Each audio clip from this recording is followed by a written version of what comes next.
So welcome back to my channel. This is Dom and progress on my Franco-Prussian Wars project. So if you saw the unboxing I did of the Eagles of Empire miniatures, link here above, you'll have seen these wonderful figures from the company to accompany this this period. Lots of sorry. So I basically, as you saw in that unboxing, I bought the starter set, which had enough for both sides to play a game with both sides. So you had a French force and a Prussian force. It basically gave you two lots of 16 of each. So I have so far painted up the first 16 French, and I'll show you in a minute the first 16 Prussians. So these are French 1870 line infantry, and jolly nice they are too, I think you'll agree. Really enjoyed doing them. Great fun to paint. I thought they were a little bit caricatured when I saw them originally in the unboxing, but actually, you know what, they paint up beautifully. Somebody commented on my Instagram, I think it was, that they looked like, or maybe it was Facebook, they looked a bit like frontline figures, or sorry, elite miniatures figures. And I think there's something in that. They have that sort of gangly look. I don't mean that in a rude way, but they sort of have that gangly look. And you know, they paint up beautifully well. Colour-wise, I used Prussian blue, there it is here, from Vallejo, as a base colour for the jackets. And then I used a lighter blue, which I can't see right here. I think it's called mid blue. Sorry, no, it's not that one. I don't know where it's gone. Anyway, I think it's medium blue or mid blue Vallejo as a sort of highlight over the top once it had been washed, and I quite like the effect. The red, I used Blood Angels. It's becoming my go-to actually for doing red colours. I'd use Blood Angel contrast paint from Games Workshop as the base colour, and then I pick out the colours with this scale 75 Antares red, and it just gives it that vibrancy that I wanted, but without making it too bright. What else to say? In terms of colours, they've got the white leggings on the lower end of their trousers. They all seem to have these quite elegant fringed epaulets, which are red according to pictures I could see that I've done the research on. And the officer back here and the standard, obviously missing the actual flag yet.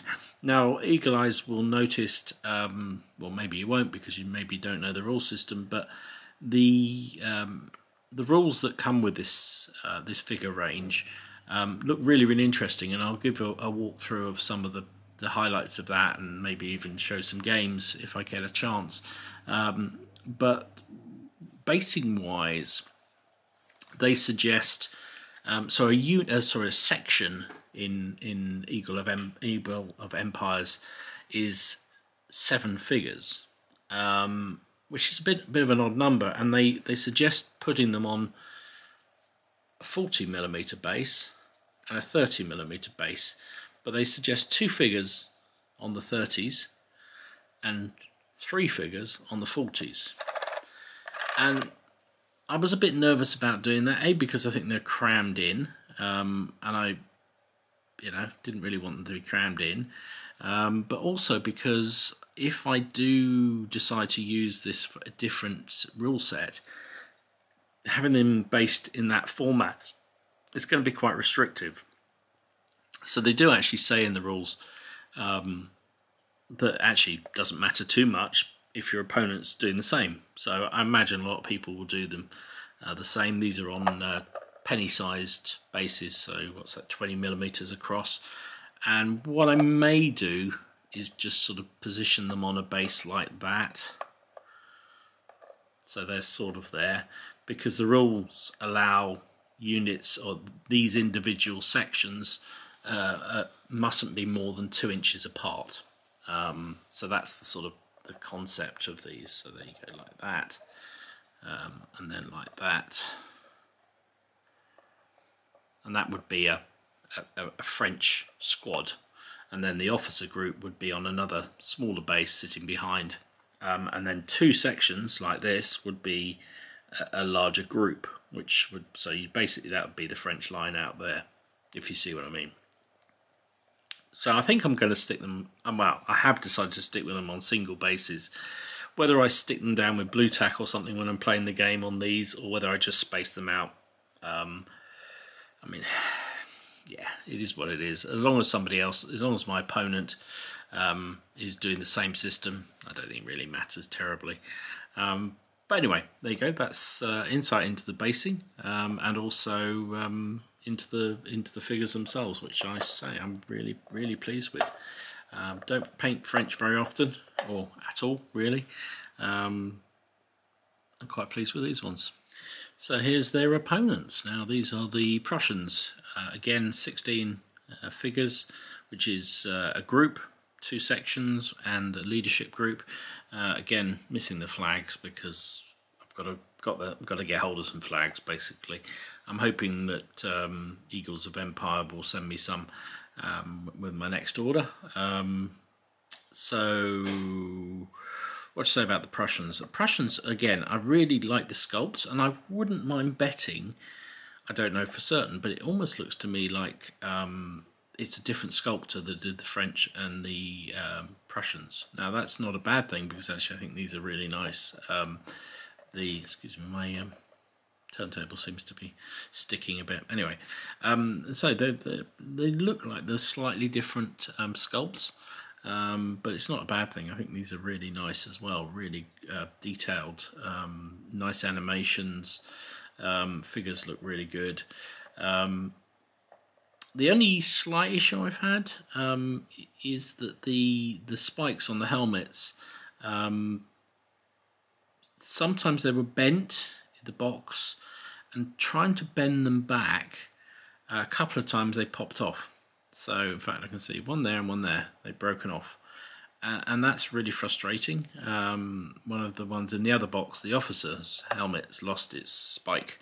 And trying to fit them back on again, such a tiny piece of metal, is really hard. I mean, generally the metal of these figures is quite tough, and which I like. It's not very bendy, but it does mean that when you do need to bend it, it's quite difficult. On one of the French guys, his musket, when it had arrived, or his Chassepot rifle, when it had arrived, had almost been bent in a, like a cartoon. Somebody had tied a knot in it, and I tried really gently to straighten it out, and I just about got it straightened out, and it just snapped off, which was really frustrating as well. I managed to super glue that back because it was a bigger piece, but these spikes are a little bit harder to do, so some of them have got a bit of battle damage already. Anyway, by the by, these guys undercoated with grey, as I normally do, light grey Halfords, and then I've used Prussian blue as the main colour, and used a very dark wash. I used Army Painter Dark Tone as the wash, slightly watered down, only minimalist, and then dry brushed it with a bit, well, not dry brushed it, I used a bit of Prussian blue again over the top just to highlight, and then yes, dry brushed at the end. The bed rolls that they've got around their backs there, I used German field grey. Now the trousers on these fellas, I wasn't entirely sure how to do them, because some pictures I've seen they've got dark blue like the jackets, and some places they've got dark grey. In the end I just went for rule of cool and decided that I'd do them dark grey because I just wanted the contrast. They've all got sort of quite calf length boots on, which is all part of the uniform, and I think overall really pleased with this unit. The officer's a good old veteran, he's got big old moustache on there, and you can sort of do a little bit of uniqueness with him because the arm position can be moved to a different place. Drummer boy here looks a bit weird. He's got a very weird facial expression and sort of head angle. but that's how he comes, so be it. But yeah, that's that unit finished as well. And again, as you can see, I've based them as on single bases, much like I did with my French, and that gives me the first 32 figures painted out of that box. I've got the same again to do, which I will probably do, because I think, looking at the rule system, I'm going to need all of those units to play a game, because it has a fairly unique system of gameplay, which involves sort of reinforcements coming into the game. So you could start with this sort of size force, but then pretty soon it escalates. So definitely going to need the extra units to get started, and just try out a few practice games, and hopefully I'll be showing you those. So there you go. That's my progress with the Franco-Prussian project. 2 groups, one French, one Prussian done. I will continue my way through that. Probably next up I'll do a little walk through some of the rules, and then hopefully by then I'll have a grip on the rules, and maybe we'll have a go at having a game in due course. But there you go. Hope you enjoyed it. Hope you like the figures. I certainly do. I know there was a huge amount of interest in the first video I put up. It surprised me actually how many people had been looking at these figures already and were just thinking, should we?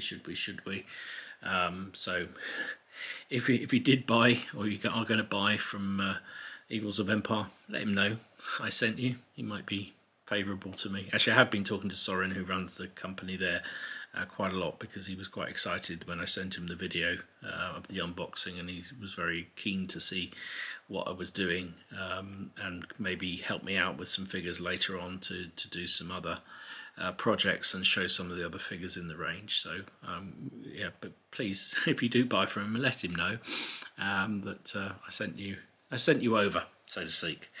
And if anybody wants to know, it was Martin's fault. That's all I'm saying. Anyway, I hope you're all doing well. I hope your projects are progressing well. I hope you're staying safe, and hopefully, certainly in the UK, we'll be looking forward to some gaming soon, even if it is outdoors initially at least. Hopefully we're seeing the end of this horrific year that we've had. Anyway, stay safe, stay well, and I'll see you again soon. This is Dom, signing out.